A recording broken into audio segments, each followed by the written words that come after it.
한 어린 원숭이가 길을 가다가 어딘가에서 들려오는 아기 고양이의 울음소리를 듣습니다. 그래서 그 울음소리를 따라가 보니까 콘크리트 구조물 안에 그 진흙탕에 아기 고양이가 빠져 있는 거예요. 그래서 이 어린 원숭이가 그 구조물 안으로 들어가서 그 어린 그 아기 고양이를 구조해 주려고 안간힘을 씁니다. 이렇게 아기 고양이를 끌어안고 이렇게 점프도 해보고 안간힘을 쓰는데 아직은 어린 원숭이다 보니까 힘이 충분히 없어서 그것을 나올 수가 없는 거예요. 그래서 그 원숭이가 어떻게 해야 되나 고민을 하다가 잠시 사라집니다. 사라지더니 자기보다 덩치가 훨씬 큰 어른 원숭이를 데려옵니다.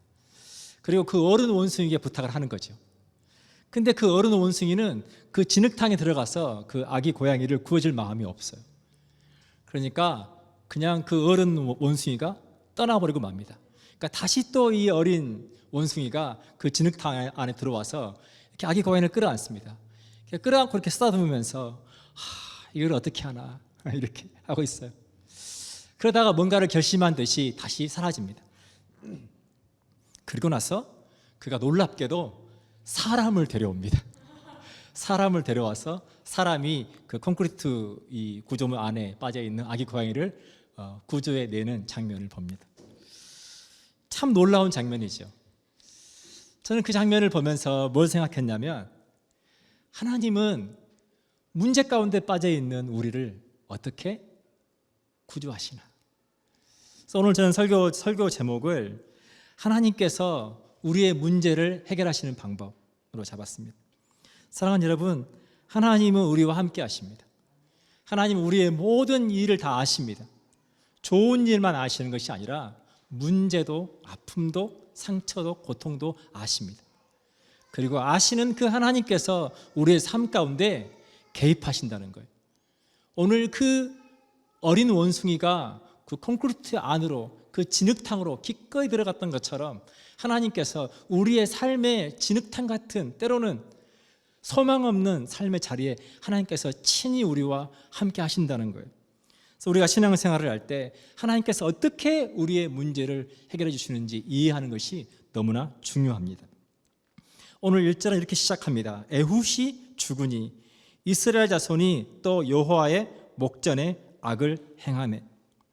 지금 두 가지의 문제가 있습니다. 그들을 지켜주었던 사사였던 에훗이 죽고 맙니다. 더 이상 그들을 영적으로 또 정치적으로 이끌어줄 지도자가 없는 상황이에요. 그 상황에서 더 큰 문제는 뭐냐? 이스라엘 자손이 또 여호와의 목전에 악을 행하매. 또라고 하는 단어가 있습니다. 무슨 말입니까? 그 문제가 계속해서 반복되는 것을 의미합니다. 우상을 숭배하고 그들이 성적으로 영적으로 타락하고 하나님을 떠나 살아가는 그러한 불순종의 삶으로 또 그들이 하나님 앞에 악을 행하고 있다라고 하는 겁니다. 자, 이 문제 가운데 하나님께서 찾아오십니다. 여러분 기억하십시오. 하나님은 우리 삶 가운데 고통을 통해 문제를 해결해 가십니다. 2절입니다.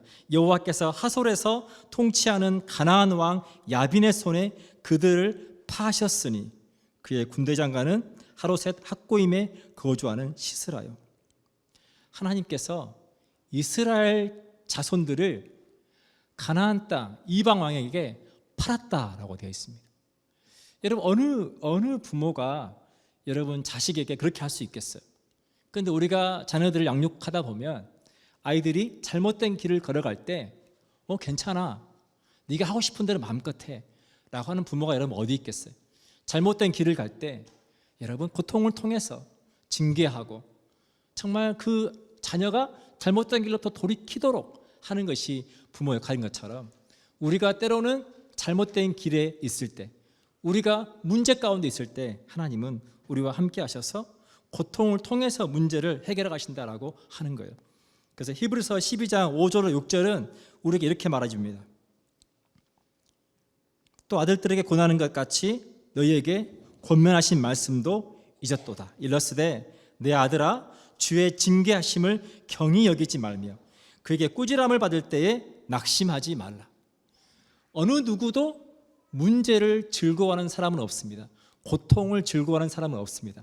근데 오늘 히브리서 기자는 뭐라고 말하냐면 하나님께로부터 징계를 받을 때 그것을 가볍게 여기지도 말고 그러나 낙심하지도 마라 라고 하는 거예요. 왜냐하면 6절입니다. 주께서 그 사랑하시는 자를 징계하시고 그가 받아들이시는 아들마다 채찍질 하심이라 하였으니, 징계하신다라고 하는 말의 의미는 뭐냐면 내가 너를 여전히 사랑한다라고 하는 거예요. 계속해서 그들이 우상을 숭배하고 계속해서 범죄하는 악을 행하는 그 하나님의 자손들, 백성들에게 하나님께서 넌 끝이야, 내가 더 이상 너를 위해 해줄 건 없다라고 포기하신 것이 아니라, 그럼에도 불구하고 하나님께서 또 가나안 땅에 있는 야빈이라고 하는 왕의 손을 빌어서 그 하나님의 백성들을 고통 가운데로 인도하고 계신다라고 하는 것입니다. 사랑하는 여러분, 고통 자체는 축복이 아니죠. 하지만 고통이, 문제가, 아픔이, 어려움이 우리를 축복으로 인도하는 통로가 될 수 있다는 것을 기억할 필요가 있습니다. 그래서 야고보서에서 사도 야고보는 우리에게 이렇게 말해줍니다. 야고보서 1장 2절 4절에서 내 형제들아 너희가 여러 가지 시험을 당하거든 온전히 기쁘게 여기라. 너희 삶 가운데 여러 가지 문제가 있고 어려움이 있거든 기쁘게 여기라. 이는 너희 믿음의 시련이 인내를 만들어내는 줄 너희가 알미라. 인내를 온전히 이루라. 이는 너희로 온전하고 구비하여 조금도 부족함이 없게 하려 함이라. 시련을 통해서 하나님께서 우리에게 주기 원하시는 진짜 축복은 조금도 부족함이 없는 온전한 믿음의 삶을 주기 원하신다라고 하는 거예요. 그러니 너희가 시험을 당할 때 온전히 기쁘게 여겨라. 조금은 기쁘게 여기고 그러나 슬픈 마음으로 가득한 그러한 것이 아니라 온전히 하나님 앞에 우리 온 마음을 다해서 기쁘게 여겨라. 왜냐하면 하나님께서 그 고통과 어려움을 통해서 일하시기 때문에 그렇다라고 하는 거예요. 제가 청년부 사역을 할 때 저희 교회에서 해마다 복음을 전하기 위해서 방문했던 국가가 있습니다. 근데 거기서는 자유롭게 복음을 전할 수 없는 나라였기 때문에 제가 그곳에 선교를 하고 돌아왔는데 한 형제와 한 자매가 단기 선교로 선교사로 헌신해 줬어요. 그래서 이제 이 형제와 자매를 2년 동안 그 나라에 선교사로 파송했습니다. 근데 파송할 때 형제에게 있어서 가장 큰 기도 제목이 있었어요. 그 기도 제목은 뭐냐면 아직 어머니가 신앙생활을 하지 않으시는 거예요. 본인은 선교사로 복음 전하기 위해서 가지만 어머니가 아직 하나님을 믿지 않으시고 하나님 알지 못하시는 거예요. 그래서 그 큰 기도 제목을 가지고 형제가 선교지로 떠났습니다. 그런데 어느 날 안타깝게도 형제가 그곳에서 복음을 전하다가 잡혔다는 소식을 들었어요. 근데 일반 경찰에 잡힌 것이 아니라 저희 한국으로 치면 안기부와 같은 그런 곳에 굉장히 어려운 상황 가운데 잡혀 있는 것을 들었습니다. 그리고 생사를 알 길이 없어요. 어디로 잡혀갔는지 살아있는지 죽어있는지 알 길이 없어요. 근데 그게 시간이 지나가니까 어느 날 이 형제의 어머니가 가까운 교회에 가서 목사님에게 그 아들을 위해서 기도해달라고 기도를 부탁합니다. 그 여러분 어머니의 마음이잖아요. 그 하나님 앞에 내 아들을 위해서 좀 기도해 주세요. 내 아들을 좀 살려달라고 기도해 주세요. 그 전에는 하나님과 무관했는데 아들의 고통 앞에서, 아들의 문제 앞에서 이분이 하나님 앞에 나온 거예요. 그리고 그 어머니가 하나님 만나십니다. 사랑하는 여러분, 그 선교사의 입장에서 보면 여러분 그 시간이 얼마나 무서웠겠어요.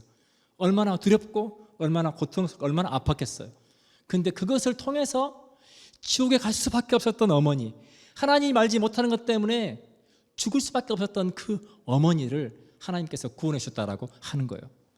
사랑하는 여러분, 우리가 우리 삶 가운데 있는 많은 문제들과 고통, 어려움들 다 이해할 수 없습니다. 그러나 분명한 것은 하나님은 우리의 그 문제를 통해서 축복이라고 하는 문을 열어주신다는 것입니다. 그래서 여러분, 우리 삶 가운데, 우리 그리스도인의 삶 가운데 우리가 하나님을 향한 믿음이 있을 때 문제는 더 이상 문제가 아니라 축복의 문을 여는 열쇠라고 하는 것입니다. 3절입니다. 야빈 왕은 철병거 900대가 있어 20년 동안 이스라엘 자손을 심히 학대했으므로 이스라엘 자손이 여호와께 부르짖었더라. 이 야빈이라고 하는 왕이 철병거 900대가 있어서 강력한 군사력을 가지고 무려 20년 동안이나 이스라엘 자손을 심히 학대했으므로 그 고통 가운데 이스라엘 자손이 여호와께 부르짖었더라. 사랑하는 여러분, 하나님은 우리 삶 가운데 기도를 통해서 문제를 해결해 가십니다. 모든 위기가 하나님으로부터 비롯된 것은 아니지만, 그러나 그 모든 위기를 통해서 하나님은 우리의 삶 가운데 역사하시는 하나님이십니다. 그래서 그 문제 앞에 우리가 필요한 것은 하나님 앞에 기도하는 것이라고 하는 것입니다. 그래서 예레미야 33장 2절 3절 우리가 이렇게 말해줍니다. 이 일을 행하시는 여호와, 그것을 만들며 성취하신 여호와, 그의 이름을 여호와라 하는 이가 이와 같이 이르시도다. 하나님은 이 일을 행하시고 그것을 만들고 그것을 성취하는 여호와이신데, 그의 이름을 여호와라 하는 이가 이와 같이 이르시니라. 그러면서 말씀하시기를, 너는 내게 부르짖으라. 내가 내게 응답하겠고 내가 알지 못하는 크고 은밀한 일을 내게 보이리라. 너는 내게 부르짖으라. 근데 우리가 문제를 만나고 어려움 가운데 있으면 기도가 안 돼요. 저도 그런 경험을 참 많이 해보았습니다. 그 어느 때보다 기도해야 되는 상황인 게 분명한데 그 어려운 상황 가운데 있으면 기도가 안 돼요. 사랑하는 여러분, 그럴 때 우리에게 필요한 것은 하나님 앞에 제대로 된 기도가 아니라는 거예요. 마치 그 콘크리트 구조물 안에 빠져 있었던 그 아기 고양이가 그냥 울음소리를 내면서 도와달라고 울부짖었던 것처럼 그냥 우리가 하나님 앞에, 하나님, 이 문제 때문에, 이 일 때문에 제 마음이 너무 어렵습니다. 하나님, 어떻게 해야 할지 모르겠습니다. 막막합니다. 하나님, 어떻게 이것을 해결할지 모르겠습니다. 도와주세요. 여러분, 하나님 앞에 부르짖는 기도가 필요하다고 하는 겁니다. 근데 많은 분들이 뭐라고 하냐면, 꼭 우리가 기도해야 됩니까? 왜냐하면 마태복음 6장 8절에서 그러므로 그들을 본받지 말라. 구하기 전에 너희에게 있어야 할 것을 하나님 너희 아버지께서 아시느니라. 하나님께서 이미 우리가 구하기 전에 우리에게 있어야 할 걸 다 아시는데 꼭 우리가 기도해야만 하나님께서 우리의 기도를 응답해 주십니까? 사랑하는 여러분, 하나님은 우리가 기도하지 않으면 아무것도 할 수 없는 그런 하나님이 아니세요. 다만 여러분, 우리가 기도해야 할 것을 하나님께서 우리에게 말씀하신 이유는 무엇이냐면, 그 기도를 통해서 하나님을 떠나서 살았던 그 불신앙으로부터 하나님을 향하여 우리의 마음이 향하기 때문에 그렇다는 거예요. 그 불신앙으로부터 믿음으로 가는 그 다리가 기도라고 하는 것입니다. 그리고 그 믿음이, 하나님을 향한 그 믿음이, 하나님을 향한 그 마음이 결국에는 하나님께서 준비하고 계신 크고 놀라운 일들을 보게 한다라고 하는 것입니다. 여러분, 콘크리트 구조물 안에 빠져 있었던 그 아기 고양이는 본인이 어떻게 살 것을 알지 못했어요. 누가 와서 어떻게 자기를 이곳으로부터 건져내어 줄지 알지 못했습니다. 다만 그냥 울부짖을 뿐이었어요. 그런데 놀랍게도 너무 어린 원숭이가 와서 자기 힘으로 안 되니까 또 다른 어른 원숭이 데려오고 또 도와주지 않으니까 결국 어떻게 했는지 모르지만 사람을 데려와서 그곳으로부터 자기를 건져내어준 그 일을 보십시오. 여러분, 하물며 동물도 그런데 온 만물 창조하신 하나님께서, 우리의 아버지신 하나님께서 여러분 어떻게 우리 삶 가운데 여러분 놀라운 일들을 행하시지 않겠습니까? 하나님 오늘 또 우리 삶 가운데 크고 놀라운 일들을 이루신 하나님이십니다. 자, 여러분 매일의 삶 가운데 그 하나님 만나시기를 축복합니다. 여러분, 세 번째로 우리가 기억할 것은 무엇이냐면, 하나님은 사람을 통해서 우리의 문제를 해결해 가신다라고 하는 것입니다. 4절입니다. 그때에 라피도스의 아내 여선지자 드보라가 이스라엘의 사사가 되었는데, 하나님께서 드보라를 세우십니다. 우리가 함께 읽고 있는 이 사사기는 하나님께서 이스라엘 백성들을 적들로부터 구원하시기 위해서 정치적으로, 영적으로 리더인 사사들을 세우시고 그 사사들을 통해서 어떻게 하나님께서 하나님의 백성들을 이끌어 가셨는지 그 행적을 기록한 것이 사사기입니다. 그런데 여러분, 이 사사기를 묵상할 때 놀라운 것들을 보게 됩니다. 오늘 본문의 첫 1장에 1절에 죽었던 에훗, 여러분 이 에훗에 대한 성경의 표현을 제가 읽어드릴게요. 사사기 3장 15절입니다. 그는 베냐민 사람 게라의 아들 왼손잡이 에훗이라. 이 에훗에 대해서 그가 왼손잡이였다라고 표현해주고 있습니다. 그러니까 뭔가 다른 사람들과 구별될 만한 특징이 왼손잡이였나? 라고 생각할 수 있을 것 같아요. 여러분, 그 뜻이 아니에요. 이것을 히브리어 원문으로 보면 제가 읽어드릴게요. 이시, 이테르, 야드, 여미노. 이시는 남자입니다. 이테르는 불구예요. 야드는 손입니다. 여미노는 오른쪽이에요. 다시 말하면 오른손에 장애가 있는 남자라고 하는 뜻이에요. 왼손잡이가 아니라 오른손에 장애가 있어서 그 손을 쓸 수 없는 사람이라고 하는 뜻이라는 거예요. 사랑하는 여러분, 사사는 영적인 리더일 뿐만 아니라 정치적으로, 군사적으로 그 백성들을 싸움으로부터, 전쟁으로부터 구원해야 하는 역할을 맡았습니다. 근데 여러분, 전쟁에 필요한 게 무엇입니까? 힘이잖아요. 능력이잖아요. 근데 오른손을 못 쓰는 장애인을 불구했던 사람을 하나님 택하셨다. 당시의 시대 상황에서 불구는 하나님께 저주받은 삶이라고 취급했습니다. 바꿔 말하면 사람들로부터 인정받지 못하고 저주받은 삶이라고 말할 수 있는, 오른손을 쓰지 못했던 에훗이라고 하는 사람을 통해서 하나님께서 그 이스라엘 자손을 모압으로부터 구원해 주셨다라고 하는 거예요. 여러분, 오늘 드보라가 나옵니다. 여러분, 드보라의 이름의 뜻이 하나님께서 그 백성을 구원하신다, 이런 뜻이면 얼마나 좋겠어요. 근데 여러분, 드보라 이름의 뜻은 꿀벌이에요.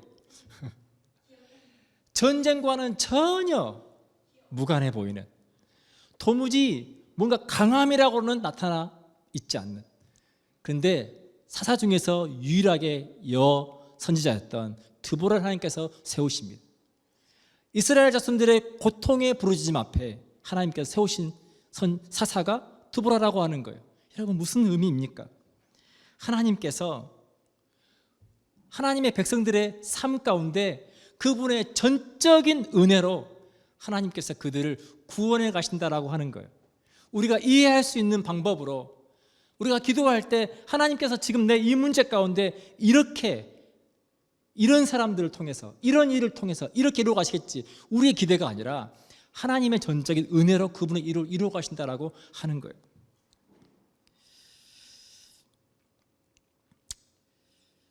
요한일서 4장 9절로 10절은 우리에게 이렇게 말해줍니다. 하나님의 사랑이 우리에게 이렇게 나타난 바 되었으니 하나님이 자기의 독생자를 세상에 보내심은 그로 말미암아 우리를 살리려 하심이라. 사랑은 여기 있으니 우리가 하나님을 사랑한 것이 아니요 하나님이 우리를 사랑하사 우리 죄를 속하기 위하여 화목제물로 그 아들을 보내셨음이라. 죄로 말미암아서 죽을 수밖에 없었던 우리를 위해서 이 땅에 예수님께서 오셨습니다. 사랑하는 여러분, 예수님께서 어떻게 오셨습니까? 구름을 타고 공중권세를 가지고 강력한 통치자로 이 땅에 오시지 않으셨어요. 마국간에 가장 어름한 곳에 가장 연약한 아기의 모습으로 이 땅에 오셨습니다. 그리고 그분이 십자가에서 희생제물로, 화목제물로 자기의 목숨을 들여 주심으로, 죽어 주심으로 저와 여러분을 구원해 주셨어요. 여러분, 무슨 말입니까? 하나님의 전적인 은혜로 저와 여러분을 구원해 주셨다라고 하는 것입니다. 그리고 하나님께서 그렇게 하나님의 사람들을 세우시고 이제 하나님께서 그 문제를 통해서 하나님의 백성들을, 하나님의 사람들을 만나 주십니다. 6절입니다. 드보라가 사람을 보내어 아비노함의 아들 바락을 납달리 게데스에서 불러다가 그에게 이르되 이스라엘의 하나님 여호와께서 이같이 명령하지 아니하셨느냐? 너는 납달리 자손과 스불론 자손 10,000명을 거느리고 다볼산으로 가라. 내가 야빈의 군대 장관 시스라와 그의 병거들과 그의 무리를 기손강으로 이끌어 내게 이르게 하고 그를 내 손에 넘겨 주리라 하셨느니라. 드보라가 군대 장관이었던 바락을 불러서 적들을 기손강가로 유인해서 거기에서 무찌르는 전략을 명령합니다. 하나님께서 하나님의 백성들의 삶 가운데 우리와 함께 하실 때 우리의 지혜가 아니라 하나님의 지혜로 우리의 삶 가운데 우리의 문제들을 해결해 가신다는 겁니다. 신명기 1장 33절에 이렇게 하나님에 대해서 설명합니다. 그는 너희보다 먼저 그 길을 가시며 장막 칠 곳을 찾으시고 밤에는 불로 낮에는 구름으로 너희가 갈 길을 지시하신 자이시니라. 이제 저희 수련회가 얼마 남지 않아서 나나이모 기도원에 답사차 다녀왔어요. 먼저 그 기도원에 가서 모든 것들을 하나하나 살피면서 또 아이들이 이제 이번에 광야 체험을 할 거기 때문에 아이들이 어떤 코스로 그곳에서 어떻게 이동할 것을 하나하나 다 확인하고 왔어요. 하나님께서 우리와 함께 하실 때 그 하나님은 우리보다 먼저 가신 하나님이시라는 거예요.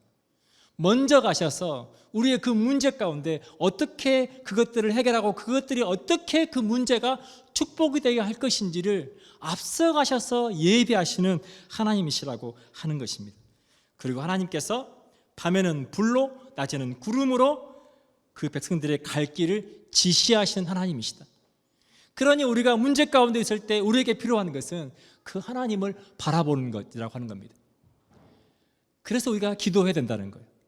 왜냐하면 기도할 때 우리의 시선이 문제로부터 하나님을 바라볼 수 있기 때문에 그러는 거예요. 우리가 기도하기 시작할 때 상황과 어려움과 문제로부터 우리의 시선이 하나님을 향하기 때문에 그렇다라고 하는 거예요. 우리의 시선이 하나님을 향할 때 하나님은 먼저 가시고 예비하시고 그 일을 통해서 우리를 구원하시고 우리를 통해서 놀라운 하나님의 일을 보게 하시는 하나님이라고 하는 것입니다. 마태복음 28장 18절로 20절에 예수님께서 우리에게 이렇게 명령하십니다. 예수께서 나와 말씀하여 이르시되 하늘과 땅의 모든 권세를 내게 주셨으니 그러므로 너희는 가서 모든 민족을 제자로 삼아 아버지와 아들과 성령의 이름으로 침례를 베풀고 내가 너희에게 분부한 모든 것을 가르쳐 지키게 하라. 볼지어다 내가 세상 끝날까지 너희와 항상 함께 있으리라 하시니라.